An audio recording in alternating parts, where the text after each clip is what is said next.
Lieutenant Hugo wants to know what's going on, so the doctor fills him in on the children and says that he'll take him to Gioconda, the likely place where they've been taken. Oh, that was just to put us off the scent. No. Actually, yes, that was the reason Mestor gave to Asmael.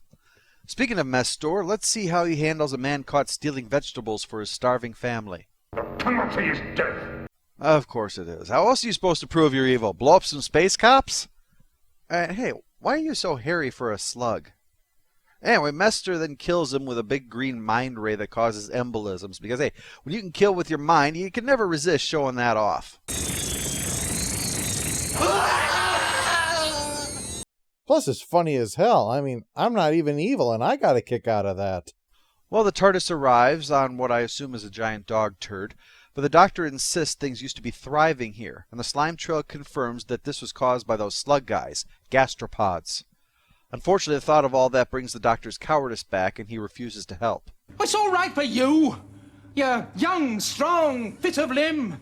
You're confident in your mission, your energy's boundless, you're highly motivated to success. You even have a gun to enforce your will upon others. While all some of us have is shouting until we get our way. Well, at Perry's prompting and that gun enforcing Hugo's will, the Doctor lands the TARDIS inside of the palace so that Hugo can go rescue the children while he hides in here. Oh no, wait, he's changed his mind yet again, and now he's going to help. Now look, Sergeant. Lieutenant. Lieutenant. And thus the inspiration for 100 Miracle Day cross-cultural jokes is upon us. Thanks, Twin Dilemma. Thanks a frickin' bunch. Don't be smug with me. I'm better at it than you. See? Frankly, I find you unreliable. So's most currency. Doesn't stop people spending money wisely. Yeah, but money is not likely to leap out of your wallet and start shouting Longfellow during recon missions. But he's going, and that's settled, and just in time for Asmael to arrive with the twins. Why do you like to play the man of mystery? It's a role you play very badly. Yeah, you're one to talk, kid. They're dragged to Asmael's lab, where they see the nearby incubator room full of gastropod eggs, because they have nothing to do with his work whatsoever, but it's convenient to have them nearby.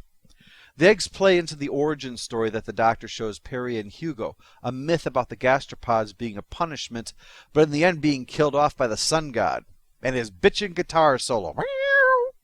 The myth must have been based on a real catastrophe, and some eggs survived that disaster somehow.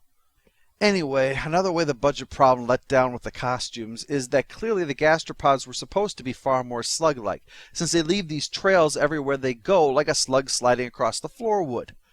Only these slugs don't slide anywhere. They have feet and they shuffle around. So these unbroken trails of them, it doesn't mean that they're sliding about. It means every time they take a footstep, they take a shit too. And it's hard to fear an enemy who is even more a victim of their colon than your great-grandpa is.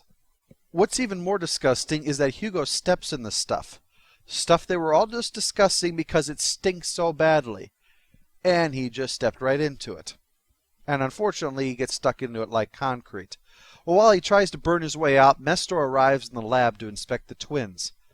Look at those arms. Fozzie Bear has more convincing movements than this guy. Yeah, that's what happens when you do all your villainy with mind powers, huh? The muscles all go. I suggest that you do tell them. If they know that our purpose is benevolent, they may prove to be less intransigent. Benevolent? You've got a voice that makes Jabba the Hutt sound like an innocent Girl Scout. As Mestor shuffles off, Asmael asks not to have the slug poking around inside his head. It's kind of distracting.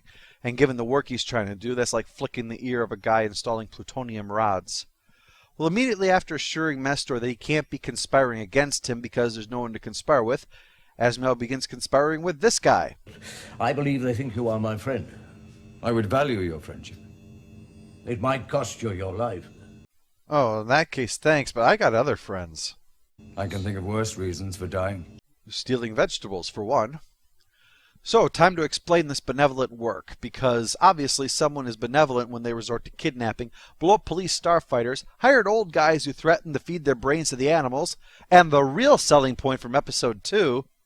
He believes in the sanctity of life. I do not. No matter how high the body count, nothing will stand in the way of my benevolence. Anyway, he explains the plan. They're going to take the two smaller outer planets and bring them in orbit around Gioconda and use them to grow food for the starving people. Because which makes more sense, moving two massive planetary bodies across space and put them in orbit around a habitable world, or just building big greenhouses and transporting food back and forth with transmats? Obviously moving the planets, because if they tried anything else, they wouldn't die horribly, would they? Meanwhile, Hugo is still stuck, and rather than taking his boots off and getting more footwear from the TARDIS, he's just going to keep trying to burn his way out. All while the Doctor insults and blames Perry for all of this. "But you have to understand, officer, he really loves me." He charges off while Asmael is still explaining their benevolence to the twins. What happens if we refuse to help? Then I shall have to kill you. That's their benevolence. You keep using the word. I don't think it means what you think it means. Well, the Doctor finds Asmael's lab. It's time for... Villain! Murderer! In his third-to-last story, Colin Baker would appear side by side with Brian Blessed, because Blessed was the only man left in England who could make Baker look subdued. Oh, again? First a teenage girl, now an old man? You're not Peter Davison anymore. Stop strangling people that are half your body weight. Finally, he's shaken off. I apologize. I'm sorry, I couldn't help myself. It's just that throat of yours. That's what we in the business call a wishbone. It's just begging to be snapped. Now, admittedly, Hugo has not been strangled yet, but that's only because he's been too busy having every other fucking thing possible happen to him. Having finally gotten out of the goop, he goes about 10 paces before getting clobbered on the head and left behind as they make off with Perry. Right in the middle of the bird guy accepting Mester's praise for killing Perry with that safe house bomb. Uh-oh. Hope you don't get the green ray there, buddy. The Doctor learns all of this from Hugo because he stumbled away after that beating, because obviously the last thing the guards would do is pick up the man waving the gun around and put him somewhere where he could be watched. But alas, the Doctor is not permitted to involve himself because if Mestor knows about their plans, his people are doomed. Of course, this is precisely the plan the twins were kidnapped to do, so the last thing we could do is tell him about the things that he's already been informed of. That'd ruin everything. Well, luckily Mestor decides not to kill her. Why don't you kill her? I find her pleasing. Oh, well, that's got to be comforting. Especially from someone with such high personal standards. Rotted lawn clippings are very in this season. With her here, the Doctor must be around as well, so they snatch him up from the lab. They still leave Hugo because he's passed out. And the majority of this part seems to be him either unconscious or delirious, so he's probably not much of a threat. The Doctor actually offers to help Mestor with this plan, citing his vast experience in handling enormously complicated crap. What can you offer me? Well, moving planets around is not for amateurs, you know. You jammy goit. Well, the number one bird guy insists that the Doctor is a threat and must be killed, but then he gets hit with a green ray just for shits and giggles, so the embolism cat is let out of the bag. Meanwhile, the twins are asking Asmael to restore their memories. It's very disconcerting to have a large void in the middle of one's mind. Almost as bad as a void in one's script. So they're restored as Hugo comes round. You took a heavy blow. We knew it was the only way to get you to take that damn shirt off. After the Doctor and Perry are sent back to the lab to work on the project, Mestor questions the lackey about the Doctor. What do you know of this Doctor? Only what Asmael has said. He's supposedly a man of great cunning. He is also egocentric, willful, and quite mad.